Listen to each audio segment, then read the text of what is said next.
Ulemekezeke ni Mulungu wakumwambamwamba amene adalenga kumwamba ndi dziko lapansi. Ameneyo tipitirirabe kumulemekeza ndi kumkweza pamene tikukumananso pa chigawo kano ka mawa tidakanika kukumana dzulo lija. Tipemphere chifukwa cha inu Yehova Mulungu wakumwamba. Taonani anthu anu adzigwadira pano kufuna kumva mawu anu ndi kulemekezeka kwanu. Mulandire ulemu tili chigwadire mu dzina la Yesu. Ameni. Mama uno tifuna tikapitirize phunziro limene tinali nalo dzulo. Titalephera kukumananso dzulo kamba ka zovuta zimene zinaoneka kuti sitingakwanitse kukumananso. Koma nkhani yayikulu ndiye kuti takumana lero mu dzina la Yesu. Akalemekezeke. Dzulo tinasiyanira na pangongole imene ningofuna kuti tiyimalize chifukwa ulendo utipitirira kulowera chakutsidya kumene tikakhalenso tikukumana ndi abale ndi alongo. Tachoka pano ndiye kuti tikhala tikulowera cha mtunda wa Dikisoni chapakatikatipo kapena tikakhala pa sukulu iyo kapena penapa. Komabe muli monsemo tamverani chimene tinalekezerana dzulo. Dzuloli tinali kuyang'ana mawu opezeka pa Oweruza chapter number 6 verse 25 kumene kunatitengera kuphunzira ndi kuzindikira zina za miyambo imene anzathu achichewa inu mumayitsatira. Ndipo tinaona kuti ukatikati kwa miyambo imene timatsata kuchokera kumene zidachoka zinabwera pamodzi ndi milungu imene imalemekezedwa, ndipo oyilemekezawo mwina nkutheka kuti sadziwa pamene ena amayidziwa.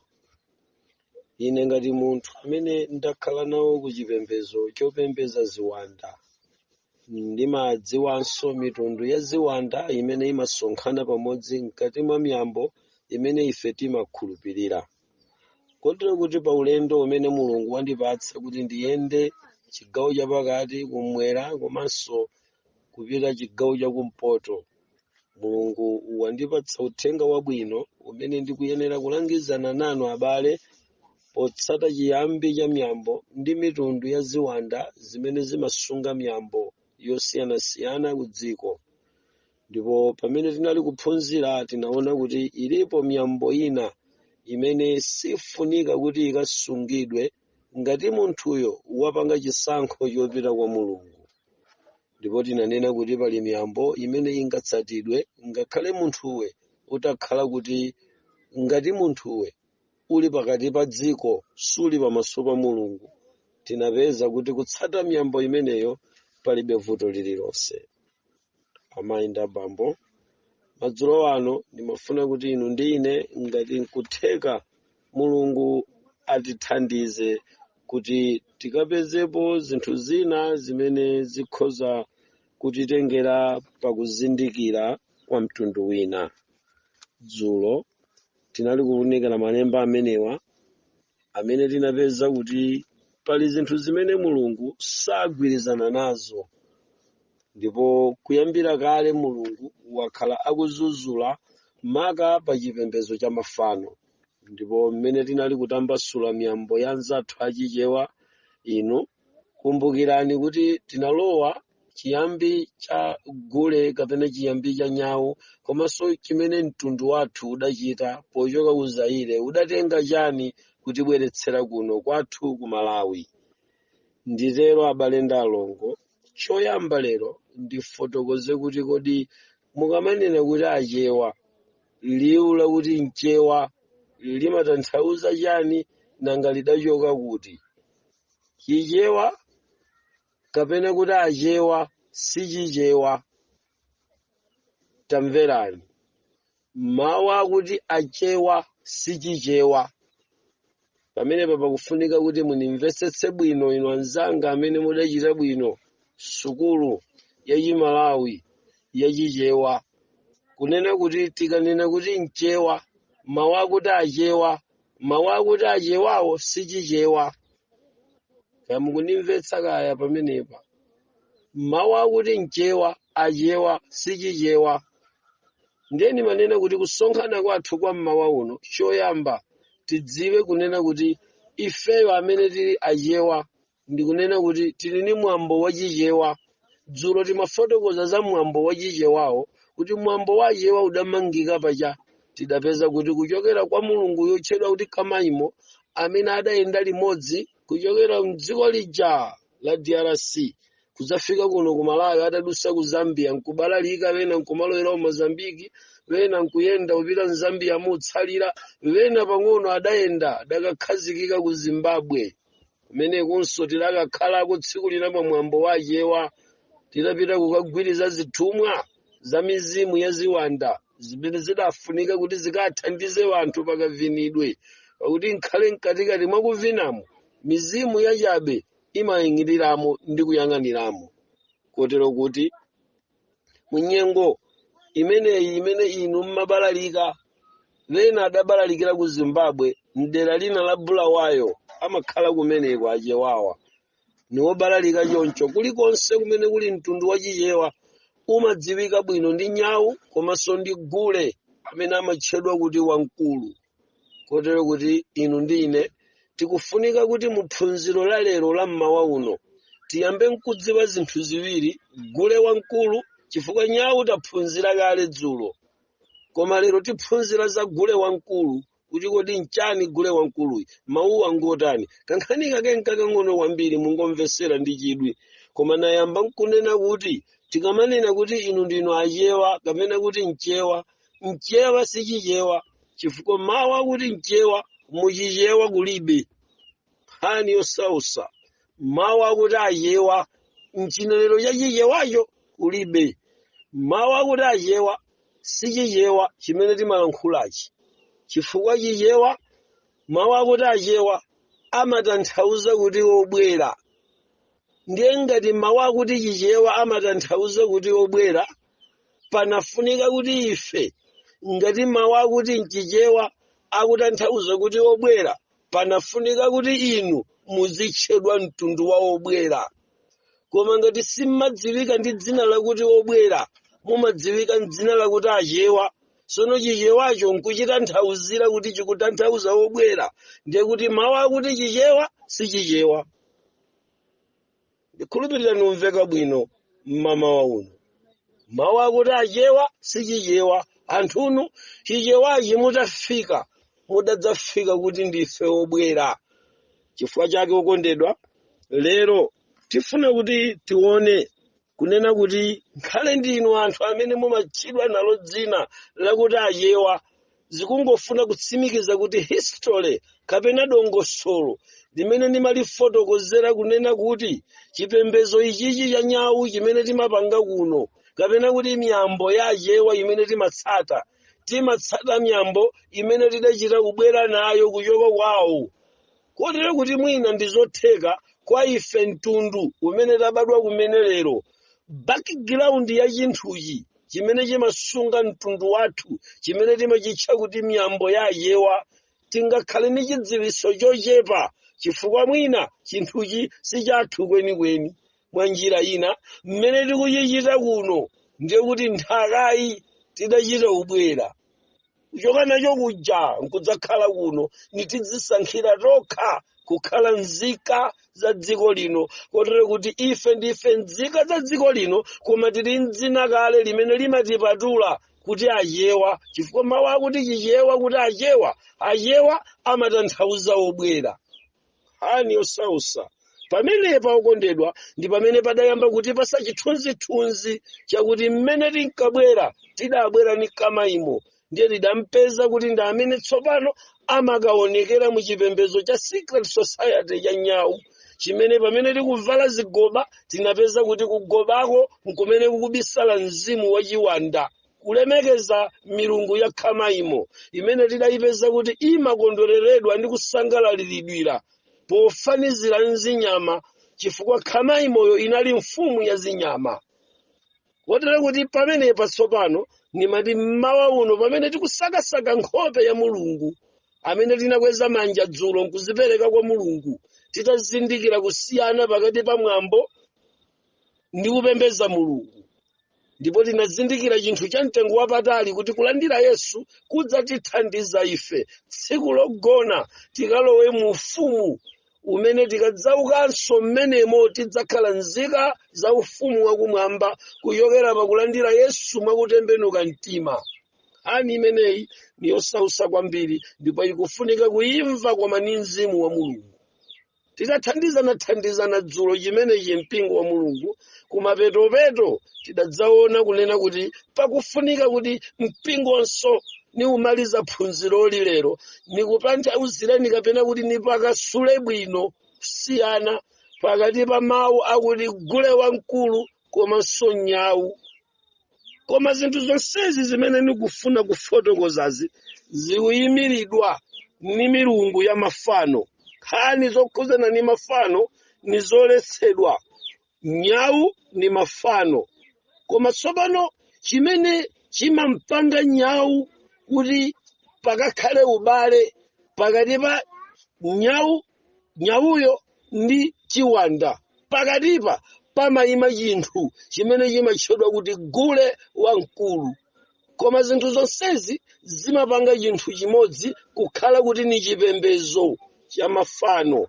Kale inu kulibe Mulungu adazuzula zimenezi pa Exodus chapter number 23 mpaka 24. Mukayang'ananso Exodus chapter number 34 mpaka 13. Osalekezera pomwepo muzapezanso m'buku la Numeri limene mukalipeza mu chapter chake cha number 33 akatiponye ku chapter ku verse number 52. Mukakawerenga pamenepo muchokenso mupeze Deuteronomy chapter number 7 verse yake ya number 5. Mavesi onsewa Mulungu akulamulira mtundu kuti mtundu wake umene udatuluka ku dziko la Igupto ulendo ukakhala m'dziko la Kanaani, koma mtunduwo utadzipatula nkumatchedwa ana a Mulungu. Pokhala kuti anali ana a Mulungu sadaleke kuti akakhale pa ubwenzi ni milungu ya mafano, chikhalidwe kapena kuti miyambo ya chikunja imene imabwera pamodzi ni zifanizo. Zifanizozi ndi zimene lidapeza kuti ku mtundu wanuku zifanizozi zinabwera ni mulungu otchedwa Kamaimo kuchokera m'dziko lija la DRC mukamudzika chaka chani Karuba. Tamverani okondedwa, mmene tinali kuphunzira zimenezi dzulo tinali kuonabe kunena kuti pakufunika kuti tipitirize kamvekedwe kake kuti munthu asapambukire kulamanja kapena kulamanzere pamene nthawi yasala pang'ono, chifukwa posachedwa Yesu abwera kuweruza dziko lapansi. Ndipo ife tonse amene tidzapezeke kuti tidazisankhira Yesu ndi kuyenda m'chifuniro chake titadzitulutsa tokha ku dziko lapansi, pamenepo tidzayamba kutchedwa ana a Mulungu. Tamverani, mmene tinali kufotokozera chinthu chimenechi ndimafuna kuti timve pano kuti kodi chikuchitika nchani kuti mpakana tibwereni uthenga uwu pakati pathu. Zikomo kuti kusonkhana kwa lero tasonkhana mochulukirapo kusiyana ni dzulo. Makhumudwa kuti mwina kapena ndikukhumudwitsani, koma ichichi mmene tachulukira lero chikundisonyeza kuti Mulungu ali ndi anthu ake. Tamverani, nimafuna kuti mumve chinthu ichi kusiyana kwake kuti pamene Mulungu m'mavesi nanena waja ali kuazuzula ana a Mulungu kuawuza kapena kuti kualangiza kuti mukakafika m'dziko limene mukupitalo mukayambe kulikha zifanizo ni kugwetsa mafano. Udali mtundu uti sikudali kuyamba kuawuza wanthuwo mmene amatuluka ku Igupto, koma akamayankhula Mulungu kapena akamayitana munthu kuti akakhale mwana wa Mulungu chimayamba ncha. Tichione chimene Mulungu adachita ndi munthu otchedwa Abrahamu pa Genesis chapter number 12 verse yake ya number 1. Akuti ndipo Yehova anati kwa Abrahamu, tuluka iwe m'dziko lako ni kwa abale ako ndi ku nyumba ya atate wako kunka ku dziko limene ndidzakusonyeza iwe. Vesi imeneyi imanipasa chithunzithunzi ndipo ni imene ikunilimbikitsa pano kulankhula molimbika mtima kunena kuti pali kusiyana kwakukulu. Mulungu akamayitana munthu samamulola kuti akachita chifuniro cha Mulungu ali pakatikati pa miyambo ya dziko la kwawo imene miyamboyo njachikunja. Uyu na Abrahamu mwana wa Tera. Terayi adali MP muchinyumba chotchedwa Zigolati mmene munali chipembedzo cha mafano. Mmenemo mudali mipando ya chipembedzo cha mafano yokwana 360 muchinyumba chotchedwa Zigolati. Tera atate wake adali nawo mpando mmenemo, adali ni mulungu wawo pakati pa milungu imeneyi. Nakhala ni chikhalidwe chimene adakhala nacho pamodzi na Abrahamu. Mmene Abrahamu ankabadwa akubadwira mnyumba ya kholo limene likupembedza mafano la kumiyambo, ngati mmene mwabadwira inu nonse achewa tonse a mtundu uno amene tikulengeza uthenga mmawa uno kwa inu makosana, ngati mmene tabadwira ife. Tabadwa ku mtundu ku kholo la munthu limene khololo lili mchikhalidwe chake, ngati mmene lidali kholo la Abrahamu. Tera lidali mchikhalidwe chake chimene amakhala nacho kwawo kuterako, chimene chidali kupembedza mafano. Nawo yakwana nthawi yakuti Mulungu akufuna kupetula munthu kumpanga kukhala mwana wa Mulungu kuti akapite ku mtundu wa umulungu. Sakadamuyitana nkumulankhula ndi kumachita ali mnyumba yomweyo, adafunika kuti ampatule. Pomuyitana Abrahamu akumuwuza kuti, ndipo Yehova anati kwa Abrahamu. Zimveke makosana, amene akunena kwa Abrahamu si mfumu yanu, si nyakwawa wa nthawi ya mudzi wa Tera. Iyayi sidali mfumu ya mdziko limenelo limene Abrahamu anali kukhala. Ayi, koma anali Yehova Mulungu. Ndi akuti amene akuteroyo ni Mulungu. Wokondedwa, tamverani chimene nabwera nacho pano olankhula sine. Sinnabwerenso kudzatamirira dzina la chipembedzo, koma Yehova akuti tikulankhula ndi inu kuti Mulungu akutero. Woteroyo Yehova osati munthu.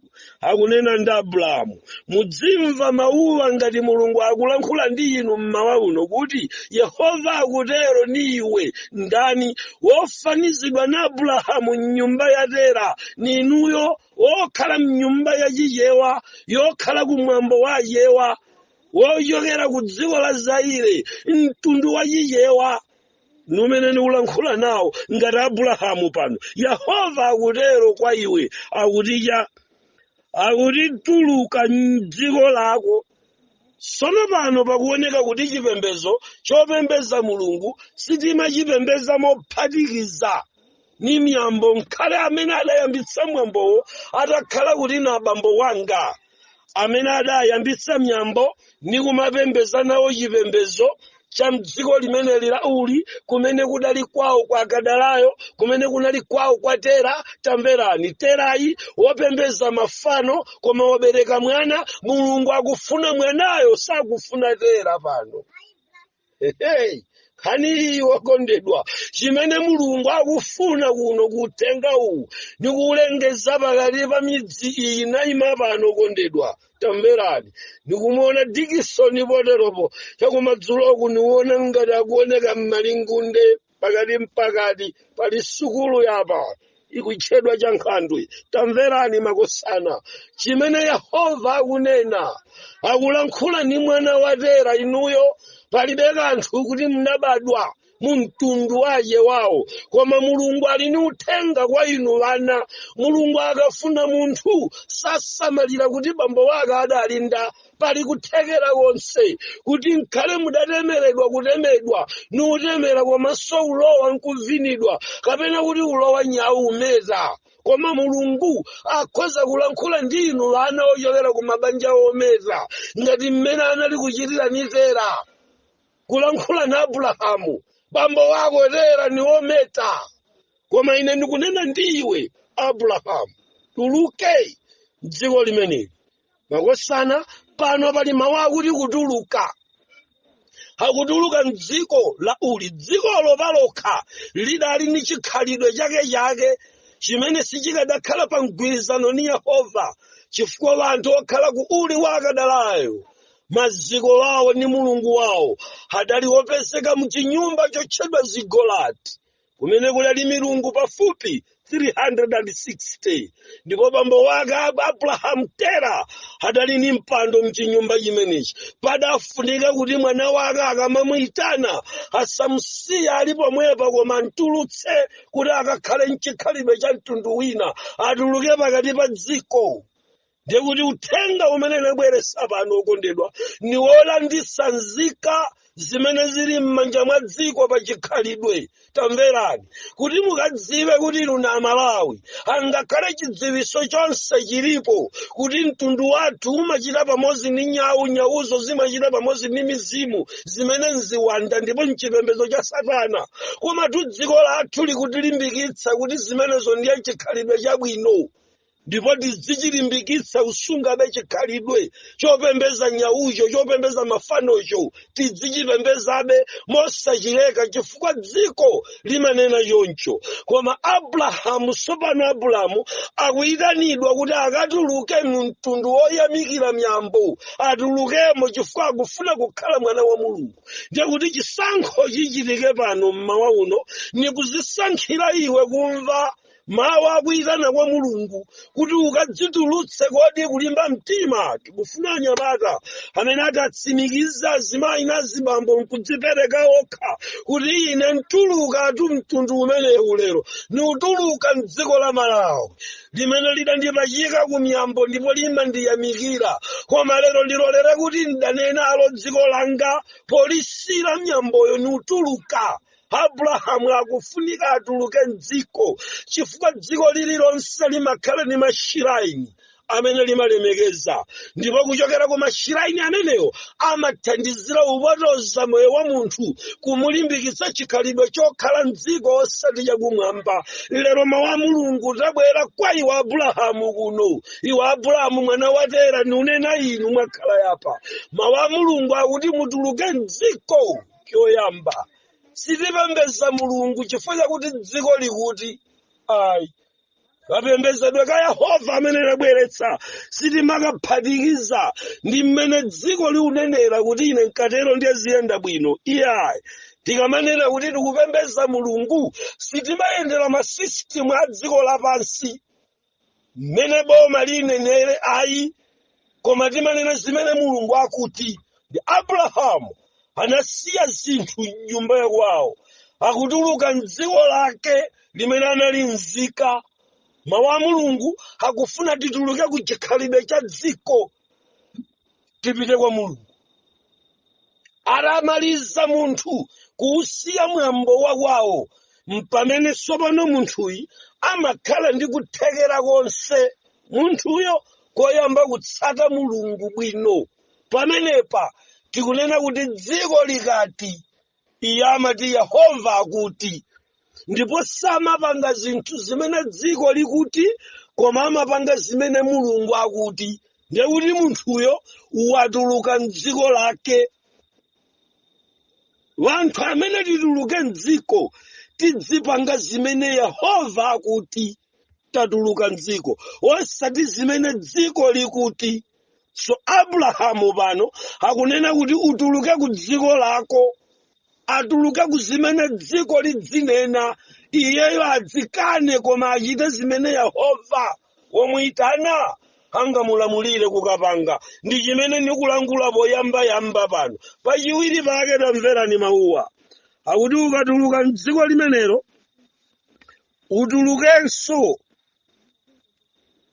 utulukenso nyumba ya Atate wawo. Ndiye kuti munthu akuyeneranso kudziwa kuti kuyitanidwa ndi Mulungu sitimatsatira mwambo wa makolo pa khomo. Makolo ena akupembeza ziwanda, sitifunika kuti vana tipembeze nawo ziwanda. Ayi, inali nthawi yosausa chifukwa inali nthawi yakuti Abrahamu, tamverani makosana, Abrahamu abambo wake wombereka Tera anali kuti pa nthawi imeneyi akupembeza milungu ya chilendo, anali kupembeza mafano Tera. Ndi akunena kuti watuluka Atate wako ndiye uthenga umene Yesu wabweresa ni wakuti inu simuzapembeza Mulungu pakuti makolo anu adapembeza choncho. Uthenga uni wanyuwani wa nthawi yakumapeto wadza kutulutsani muchipembedzo cha makolo. Utuluke kwa Abrahamu, kutuluka ku chipembedzo cha makolo. Pamene tikupita kwa Mulungu timafosholera kutali zipembedzo zikhalidwe miyambo ya makolo. Tamverani Genesis chapter number 12. Poitanidwa Abrahamu akumuwuza kuti utuluke nyumba ya atate wako, utulukenso mmenemo. Tulukani mnyumba ya atate wanu, anyamata inu achichewa amene mukhoza kunena kuti nkukhala pano mzanu Abrahamu. Pamene akumvera kuyitana kwa Mulungu amayenera kutuluka mmwamba umenewu, ndi akuntulutsa mmwamba umenewu mchikhalidwe cha atate wake. Atatuluka mchikhalidwe cha atate wache sakulekera pomwepo ayi. Akumuwuza kunena kuti ukatuluka nyumba ya kwanu utuluke tsopano mnyumba ya atate wako. Makosana pali zochitika za dziko malingana ndi Genesis chapter number 12 zimene sizidamkondweretse Mulungu. Akumpatula mwana wace Abrahamu akuti tiye ulisiye dziko. Panali zochitika za pambumba za nyumba. Mulungu sizidamkondweretse machitidwe a miyambo ya pambumba zimene idadana ndi chipembedzo cha Yehova. Mulungu adaona kuti sapembeza bwino, akuti utulukenso mchikhalidwe cha pambumba. Aniyo sausa. Number 3, akumuwuza kuti utuluke nyumba ya atate wako. Yakuti kupembeza Mulungu sizamnyanga ndi kunsiku aironi, sizomaka unikitsa kumakolo, unikitsa maliwombo wa gogo. Ayi, sitimaka unikitsa matenda kwa munthu, tima unikitsa kwa Mulungu kumwamba. Ambuye tithandizeni utuluka mmakolo athu malingana ngati makolo akhala mchikhalidwe cha chikunjachi. Ife tatuluke, simuyamba ino ana Mulungu mwakhala pano. Kodi zikumveka izi? Chimenechi nchimene ndimati niyambe nacho. Koma mmene tikufika pa mfundo zimenezi mpingo wa Mulungu musayiwale kunena kuti dzulo tinali kufotokozera bwino mozama bwino kusiyana kwake kapena kuti kachitidwe kake kamwambo uwu wakuno kumene tili wachiye wawo ukuta umayenda pamodzi ndi khamaimo. Tsono pano nibweze ngongole ya mawamba mapeto adzulo mmene ndinali kufotokoza kuti mmawa tichedwa pang'ono kufotokozera za gule wamkulu. Tamverani makosana, kodi tikamanena kuti gule wamkulu ncha mukatulutsa nyawu nkuyima yapa, ndiye mukayitana chimenechi nkukhala pamenepa. Tamverani makosana, mukanyamula chimenechi chirombochi nkuchika yapa, chirombocho chimafunika kuti chivine mwa njira ina. Chimene chimayitanitsa nyawu ndi gule. Tsono ndiye kuti pano tili ni gule amene tifuna kuti timtambasule kuti cha kukhamaimo wawowo, kuti gule kapena kuti khamaimo atuluke pamafunika kuti pachitike gule. Ndiye malingana mbiri imene tidayipeza m'mabuku a chipembedzo cha Satana amatifotokozera za mfundo namba 3 imene imafotokoza Mulungu wa mvula wachewa kumene kudachoka gule wamkulu akuyowera kumwambo wachitatu kapena kuti Mulungu wa mvula wachewa. Mulungu wa mvula wachewa amanena kuti ni njoka. Njokayo imayerekezedwera nthawi zina ngati nsato. Paliponse pamene mukufuna kumva za Mulungu wachewa woyitanitsa mvula amayimiridwa ni njoka. Pamenepa mwayamba kusendera ku ubale pang'ono wachinyama chotchedwa khamaimo kapena chinzimu chotchedwa khamaimo chimene chimachita pamodzi ndi zinyama zakuthengo. Kawirikawiri njoka imafunikanso ikhale nawo mchifanizo cha zinthu zachikunja zimene zimachitika ku miyambo ya anyamata ochoka kuzayirewa. Tamverani makosana, nkhani ikuzamira pano tsopano kuti chinyamano chimenechi chimene chidayambitsa kuti kudzikhala gule wamkulu. Ndiye kuti inu mwakhala yapa tandimvereni tsopano. Zimakhala yonchi. Tikafika kunyawu ndiye kuti kumakhala kuti tikutulutsa zirombo zija zimabwerazi. Mikango ija timakavula ija. Koma chimene chimapangitsa kuti tikayivule gule kapena chimene chimayitanitsa kuti tikavule zirombo, amene amayitanitsa chirombo ndi gule. Kachinyama kotchedwa gule koma wamkulu. Sono pamene padayambira kuti pakhale gule wamkulu cha n'chifukwa chakuti Mulungu uyu wamvula amene amayimiridwa ndi njoka yayikulu kwambiri imene amanena kuti imakhala pansi pa mapiri kumene kudachoka dzina lofanana ndi Kamaimo, dzina lina anali kumutcha kuti Napolo. Kotero kuti Napolo amanena kuti nchinjoka chachikulu cha maso ambiri cha mitu yambiri. Koma adakachijambula ku museum ponena za Mulungu wamvula wayewa amene ndiye phata limene limayitanitsa gule. Padayambira gule wamkulu.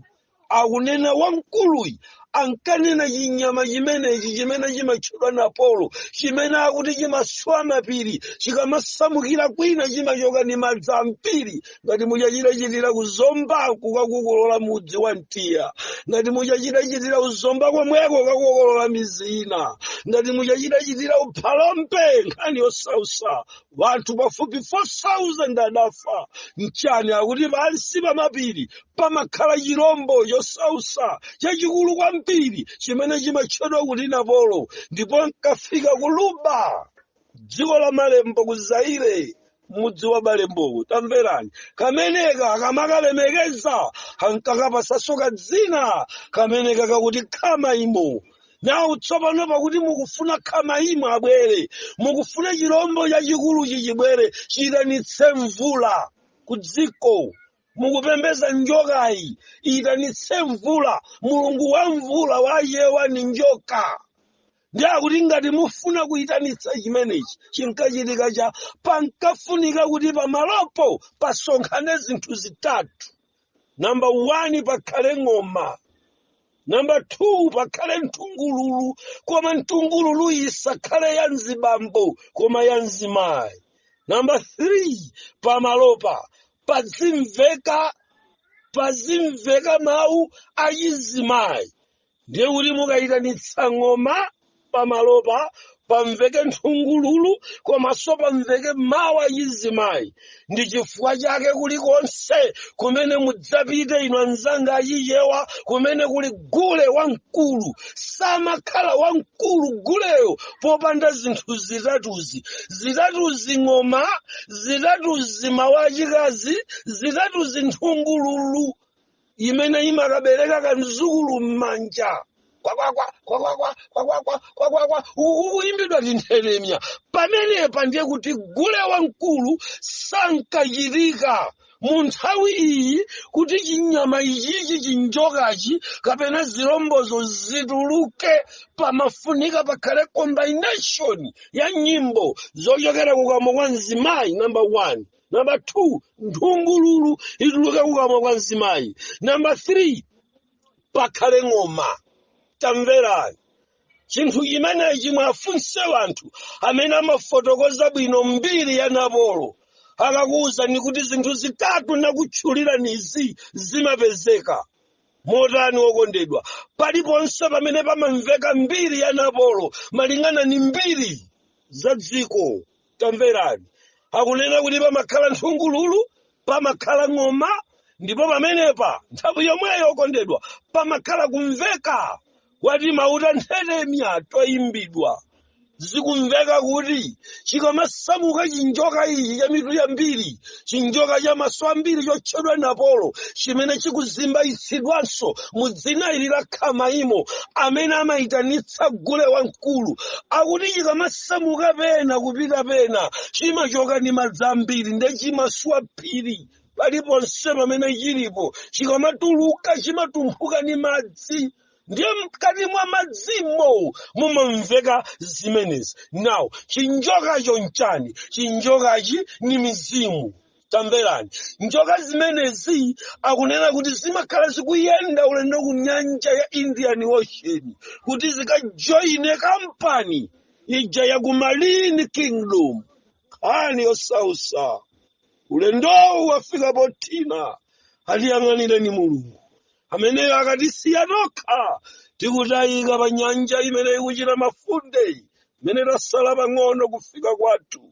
Nabwereni uthenga wa chipulumutso kuti munthu amene akhoza kuvomera mmawa uno kupita kwa Mulungu amasuke. Uthengawu ni womasula msinga. Uthengawu ni wachoonadi. Baibulo likuti mukazazindikira choonadi, choonadicho chizakumasulani. Ukubwera uno uthenga womasula. Ndiye pamene pali kumasula asumawo pamateke achimene uchi masulayo ngakhale chikane koma chilipa kumasulidwa. Pali ngozidwa apa ya mbuzi imene chifukwa chakukhalitsa ili chimangire khale muyimasule imangogonekera be pomwepo kuona ngati sidamasuke. Koma nthawi ya uthenga wabwino wakumapeto nthawi ya pansi pano ni umenewu wakumasula inu kuti muzidziwa ziyambi za zikhulupiriro zanu zimene ife tikupembedza ku chipembedzo chija cha Satana tidazidziwa ndi kuzilambira ndi kukhala nazo history yokwanira kuti sizikuyowa kwa Mulungu. Tsopano uno nabweretsani uthenga wa choonadi ndipo mukachizindikira choonadi ichi ndi kuchilandira ndi chimene chizakumasula naye wa inu. Umwambo wa Khamaimo wa Anapolo kuti zikumveka zimenezi. Mwambo wa Anapolo muzamasuka kumwambo wa zinjoka zimene zimapembedzedwa pobweretsa mvula.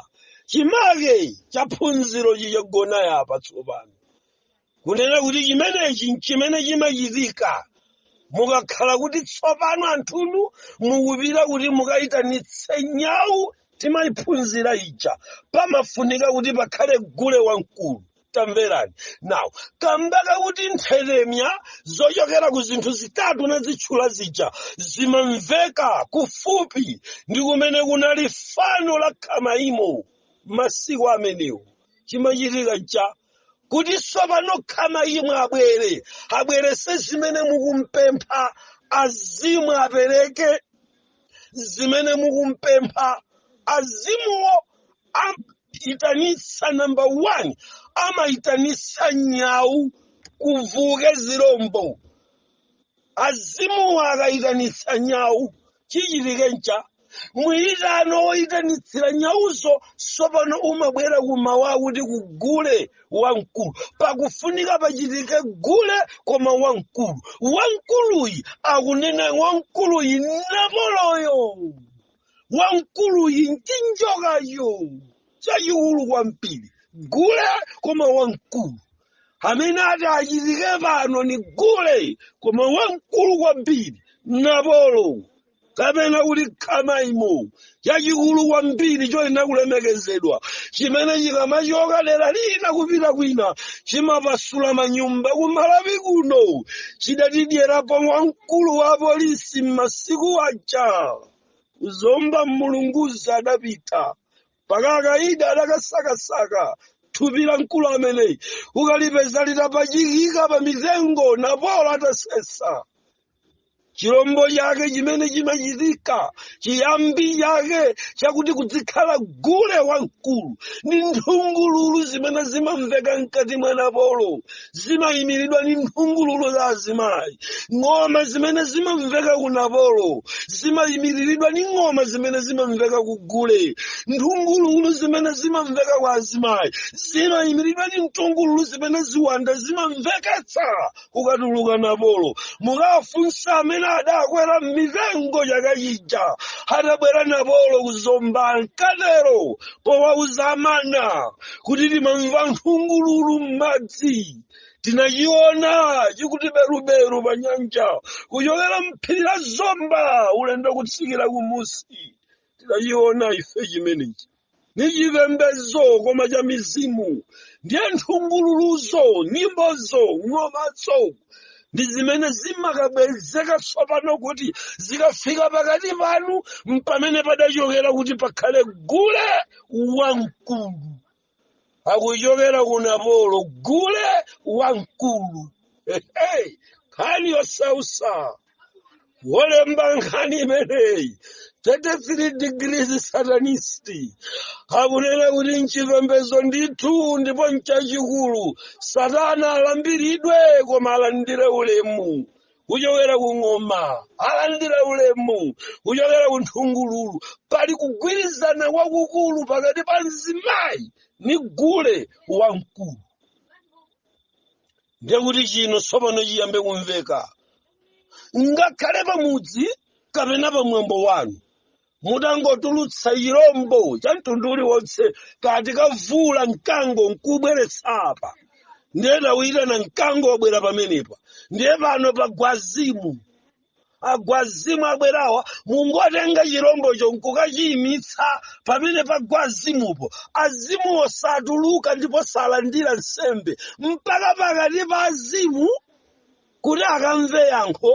Pakufunika kuti pakati pa chirombo mwavulacho kayini mkango wayitanitsidwawo, pakati pa mkango komanso wagwa mzimuyi, pakati payapa pamveke gule wamkulu wochita combination ya malivi atatu, nthungululu, ng'oma ni kumveka kwa mawu a mzimayi. Zitatuzi zikamveka ndi pamene tsopano azimu amadzuka kukalandira mwambo. Azimu akayimirira kuti alandira chipepesocho afunika aone gule atayima yapo. Number 1 aone nyawu. Number 2 ayambe kumva kulira kwa ng'oma ni uyimba m'manja kwa azimayi. Akamva ziwirizi ndi pamene tsopano nsembe imalandiridwa, thobwa lija limalandiridwa. Ndi pamene zakudya zija zoyikidwa kumanda kwa akalinde zimayimiridwa. Amtengo kaja kokhala pa bwalo la nzida la mfumu kotchedwa mulindo kalinde kumene, pamenepo mpamene azimu amalandira. Muona kuti ziwanda zija zachokapo. Chachitika ncha pali gule wamkulu. Nkhani yosausa. Mulungu atisamale ndi kutilanditsa pamene tasala pang'ono kufika kwathu. Amayi ndi abambo tamverani, chinthu chilichonse chimene timachilemekeza kumwambo wathu wachichewa chili nkochokera ndi kumene chidayambira. Kotero kuti pali kusiyana kwakukulu kapena kuti zili pake. Nyawu ndi ina, gule wamkulu soncha ndi china. Koma chimachitika ncha nyawuyo njopanda ntchito payokha ngati sipamveka gule. Nayenso khamayimo kapena kuti Napolo, mizimu azimuwa samalandira nsembe za anthu awiri inu, samalandira mpaka pakatipa patayamba kumveka kuyimba. Ndipo kuyimbako kusachokere mkamwa mwa abambo koma muchokere mkamwa mwa mzimayi, nthungululu ya mzimayi. Ndiye kuti pamenepo mwapanga saundi ndendende imene inamveka pamene adagwa Napolo kuchokera mphiri la Zomba, imene mboni zoona ndi maso zinanena kuti tidachiona chinjoka koma mkatimo mumamveka kuyimba kwa nthungululu na mtindi wa ziwanda amakopeka pamene pakuyimbidwa nyimbo. Na mtindi wa ziwanda amatuluka m'manja pamene pakunambidwa ng'oma. Samalani makosana. Chifukwa chake nthawi zina pepana msanga mapenta ng'oma zimapangitsa kuti kumapeto kwake kwakuyimbira Mulungu kukhale ngati sitimampembedzanso Mulungu, chifukwa mkati mwa kulira kwa ng'oma muli kanthu kena kosausa. Mulungu atichitire chifundo. Chimenechi ndi chimene ndinati ndilengeze nthawi ino yakummawa pamene tikumaliza phunziro la dzulo, mene ndinali kufotokozera kuti tidzachedwa pamenepo. Mchaka pano okondedwa ndikunena ninu azimayi, tsono chidachitika ncha kuchipembedzo chimenechi tsopano cha gule wamkulu.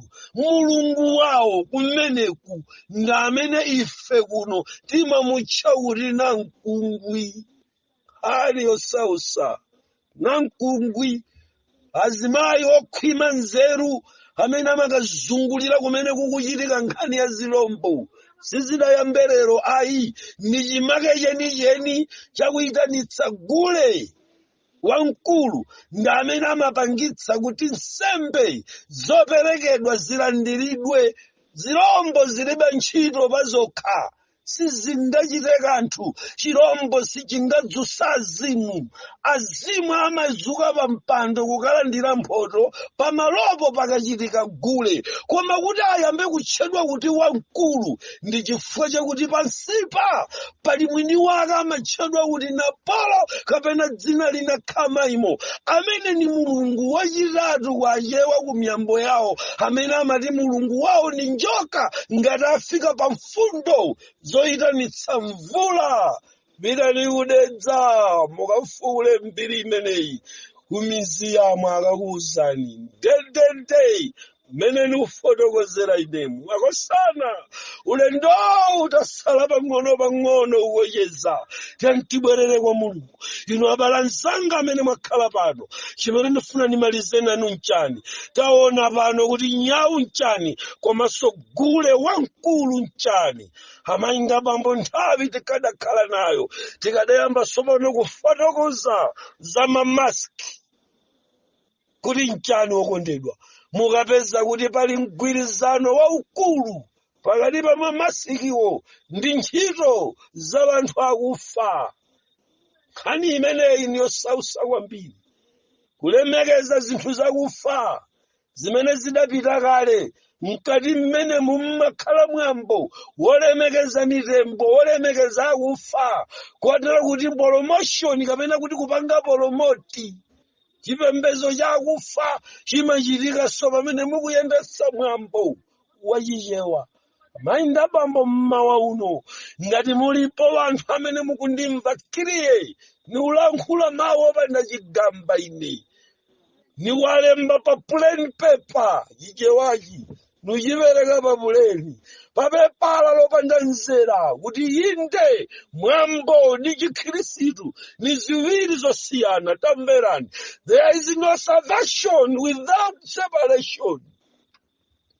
No salvation without separation. Tamverani makosana, nikuwe ngati mukupita ku chalichi anzanga ino amwambo wachichewa kuno kumene nili pakati pa Dickson ndi Malingunde. Tamverani makosana, palibe chipulumutso ngati sitingazilekanitse. Nakuonani kuti mumakonda kupita kumachalichi, komanso nomwenu azimayi ndi amene mumakaombera gule kuyitanitsa nyama zakuchire, kuyitanitsa azimu, kuchita support azimu kuti akalandire mwambo, akalandire nsembe zimene zimaperekedwa. Okondedwa, tamverani, mumve kunena kuti ngati tikunena zakumwamba pakufunika kuti tituluke m'miyambo chifukwa ndili mchingerezi pano. No salvation without separation. Sizizayenera limodzi makosana. Ngati tikufuna kupita kumwamba kulibe chipulumutso chakaphatikiza. No salvation without separation. Munthu sangakafike kumwamba uku nakhala membala wa chikhristu yemweyo nkukhala so membala wa gule. Sizitheka. Mmanja momwemo mukaombere kuchalichi, momwemo muombere kunyawo. Okondedwa, tamverani, nili mchizungu achewa inu tamvani. No salvation without separation. Pakati zilekanitsa tokha. Tenga wanga omaliza dera lino niutuluka kulowera kuntunda uko muzinilondola amene muli okonzeka tidzipita kumeneko tipite tilengeza uthenga. Koma nimveke pano papuleni pepa uthengawu loud and clear. No salvation without separation. Adiosausa sazivusise. No salvation without separation. Okondedwa, mmene nali kulankhula mawu amenewa nali kukhumudwa nikulowa mtawuni ya Lilongwe kasabata kameneka nikuona machechi elda achipembedzo changa atakulunga kanchira kumutuku kwatakulunga kachinyama kachingoni atenga kachikopa kulunga chachiyeda chali chiyanga. No salvation without separation. Tamverani okondedwa, iwowa atundi membala wakugulu la ngoni ndi amachita mwambo wa chingoni atakulunga kachikopa kumutu kwa manga kakuoneka kanchira kagologolo kumeneku kayada kansenda kuti nyani ameneyo koma nakulu ampingo atavala kachimeneka kuti ndi ngoni iwo akukondwerera mwambo wa chingoni. Naona no salvation without separation. Tenga wabwino umveke, sitidzayenda limodzi mdziko pazazinyama titavala polemekeza mwambo wa chingoniwa. Akulu mpingo nnakuonani yachachoda naona ni maso wanga mutavala zikopa mukondwerera mwambo wa chingoni mchimene chunikuwitsani bwereza kachingerezi yaka. No salvation without separation. Kani yosausa tiye tidzipita kwathu tisiye zonse zimenezi zinyalala zonse zimene zikupitiriza kulemekeza Satana tiziponye pansi chifukwa tikusala pang'ono sendera kwathu. Ambiri akakhumudwa tikakafika pa khomo la kwathu chifukwa tavivinizika ndi kuganiza kuti pamene tikuchita kaphatikiza tikupita kumwamba. Koma tunibwereze pano, no salvation without separation. Sizitheka ngati muzivusisa kuti mumasunga malamulo a Mulungu koma mukusunga somwambo. Vala nawo zikopa masana nsana pantunda akuti ngoni chinga yidali vanja. Hey, there is no salvation without separation. Sazivusise vanu ino nzanga kuno tamverani mmawa uno muyimbira nawo manja uthawa nawo lowa nyumba kukulu kuchita nawo zonse zimene nyambo imayitanitsa mwalephera. No salvation without separation. Ngabweresa uthenga wa chilekanitso. Salvation message, separation message. Chikhirisitu chikhale payoka, miyambo ikhale payoka. This is separation message. There is no salvation without separation. Tiyeni kwa Yesu tinasiya zonse zabanga bwacho okondedwa kuti lizasunga liti kuthira michere kuti ngati ayembekezera lisathire mchere. Miyambo ya mitundu imene tikuyitsata Yesu akutilira kuti tilape tibwere kwa Mulungu. Makosana ndikhulupirira kuti pano mukunimva. Nupepeseni chifukwa cha history nnalankhula mmawa poyambirira pa phunziro la ndali yakuti kodi mchewa chichewa nchani. Taphunzira kuti mawa kuti chichewa uchichewa ulibe chifukwa mawuwa amatanthauza kuti mchewa kapena kuti achewa. Mawuwa amayimira kuti obwera ndipo mawa kuti obwera amayimira kuti chichewa. Chifukwa chake ndi kuti chichewa si chichewa, mawa kuti achewa si chichewa. Kani yosausa iyiyi okondedwa chimveke pakati pa mpingo wa Mulungu. Ndikudziwa kuti ambiri aife tikukhuzidwa ndi chimene ndikufotokozachi. Nimafuna kuti pamene pakondedwa tifike pokocheza popatula bwino ndi kufotokozera bwino kuti tikamanena kuti gule wamkulu nchani pali kusiyana pakati pa zirombo ndi gule wamkulu amene amayitanitsa gologolo ndi gule wamkulu. Popanda gule wamkulu mkango sungatuluke. Popanda gule wamkulu fisi sangatuluke, njovu singatuluke, chilembwe sangatuluke, chazunda sangatuluke, nkhalega mano sangatuluke. Pakufunika pakhale kaye gule wa mkulu.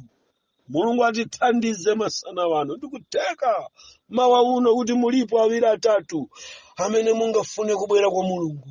Kanthawi kamene okondedwa mukadzitsa manja wanu kumwamba, mukhala kuti mukuvomereza kuti ine ndine Abrahamu, mundiyitane ndi kunditulutsa. Genesis chapter number 12. Ndani amene akufuna kumva kuyitana kwa Mulungu? Pa verse number 1 ya Genesis chapter number 12. Ndani akuvomera kuyitanidwa? Amene munganene kuti koma ine ndikuntuluka Malawi lero, ndikupita kwa Mulungu chifukwa ndapembedza ku Malawi, ndakhala nzika ya Malawi koma ndikupita ku Gahena. Amene munganene kuti ndatopa ndi miyambo ya pamudzi, amene munganene kuti ndatulukanso nyumba ya Atate, ndangati pamenepa mukweze manja wanu kumwamba. Pamene mukukweza manja wanu kumwamba ndi chitsimikizo chakuti mkati mwanu mwachita chisankho chopita kwa Mulungu, ndipo mukufuna Mulungu ayambe kulamulira mtima wanu, mutavukamo miyambo ya gule ndi miyambo ya nyau. Chimenechi chimene chikupangitsa kulimba mtima ine, chifukwa ni Mulungu yekha amene angatisamalire ndi kunditeteza. Ndikudziwa kuti mano atuluka, ukali ulipo dziko, koma mukayiuza nkhandweyo choonadicho chidzapita mmene chingapitire, sichidzapambulikira kumanja kapena kulamanzere. Ndayima pa nsanja kukuwa mpaka kufa ine, sindidzataya ungwiro wanga, ndidzafotokozera chimene Ambuye wandituma. Kwezani manja makosana, musaope. Ni nthawi yotuluka Malawi, ni nthawi yotuluka mtundu, ni nthawi yotuluka miyambo ya makolo. Nthawi yake ni imene. Tikufuna Abrahamu pano apite kumene Mulungu akumuyitanira. Ngangati mukumva kuyitanidwa, ndani alipo pano? Tikufuna Abrahamu akweze dzanja. Sikomo Mulungu wanga, taonani manjana mtindi wa watu osonkhana maola bano bakummawa. Mulungu muyalandira anthu awo. Tentigwade pansi tipemphere. Atate wathu wakumwamba, dzina lanu liyeresedwe, kufuna kwanu kuchitike monga kumwamba yomweyo pansi pano. Taonani myanda ya wanthu yogwada pansi, imene ikufuna kumva kuyitana. Mwawayitana pa verse number 1 ya chapter Genesis 12. Mukuti utuluke kumudzi wa kwanu, nyumba ya makolo, ngakhale ku dziko lako. Wanthu awa agwada yapa kufuna kutuluka kumiyambo. Sinamuone na mtindi wa mama wangati uno ukusonkhana kwa inu Yehova. Nthawi mwachitire chifundo, mwalandire mu dzina la Yesu Khristu, mfumu ya mafumu. Muchire nawo, mwatembenuze kuchoka kuchichekunja wabweretsa kwa inu. Mwachitire chifundo ndi kwakhululukira, muphwanye miyambo ya mitundu yonse ndi kuwalimbitsa mtima, chifukwa imene ayipalamula imi nkhondo, pakuti chikhulupiriro ni chinkhondo, chikhulupiriro chimapha. Yehova, wanthu yawa akonzeka kufa chifukwa cha chilungamo, akonzeka kuthamangisidwa m'mudzi chifukwa cha chilungamo, akonzeka kutchedwa amwano chifukwa cha chilungamo. Yehova, khala nawo masana ano mmawa uno pamene tikuyandikira ola la 11. Yehova, mukhale mboni yanga yakuyitana anthu awa kwalemba m'buku lanu. Chifundo chosatha chagwere, mukhululukira mphulupulu zawo, muyeretse machimo awo. Mwazi wa mtengo wapatali uja mudakhesa wagwere ndi kwatsuka pomwepo mwayambe kwalemba m'buku lanu. Akusamuka kumudzi, akuchoka mdziko, akuchoka nyumba za makolo, akubayiba akubitsa magule awamkulu, akuyoka kwa Anapolo kukhala imwe kunsato, akuyoka kuchipembedzo cha nyawu cha zilombo, akutuluka kubwera kwa inu. Mwalandira imene wanadani kumudzi uno yawa Yehova, mukhale nawo ngati mmene mukhalirenso ndine. Musatisiye pamene mwasala pang'ono kuweruza dziko. Mudzilandira anthu amene akuzipereka. Mwalandira amenewa ndi kuwapereka angelo achitetezo. Muzitchinga mizi yawo pamene zikutuluka mtchire. Zinyama zotchedwa zilombozo zidzafika m'manyumba mwawo kuti zikazunze. Mukhale Mulungu wateteza chifukwa panga chisankho pamene mwasala pang'ono kubwera. Tenga uniomaliza kwangula dongosolo la nthawi ya pansi pano. Tidzibwera kwanu, idzani msanga kuti wanthu akapumule inde kuzolemesa sa nthawi imeneyi. Mwalandire mu dzina la Yesu ndapemphera.